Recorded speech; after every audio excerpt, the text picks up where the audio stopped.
A Ugandan NGO wishes appeal in French courts in the near future after losing a case against TotalEnergies last month. The chief executive of African Institute for Energy Governance, Dickens Kamgisha, said NGOs are consulting with lawyers and project-affected persons in the case of the pipeline in Uganda. We have more on this report.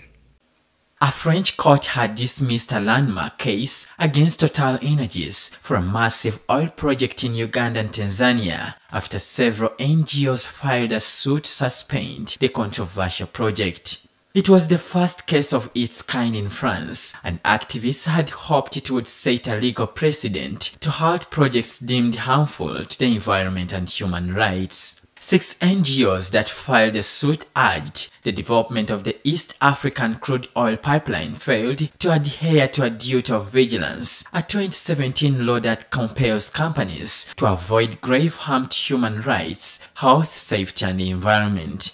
The court in February ruled the case was inadmissible, saying the plaintiffs did not correctly follow court procedures against the French energy giant. It said the plaintiffs submitted accounts to the court in December that were substantially different from those that were presented to TotalEnergies in a formal notice in 2019 when the case was initiated.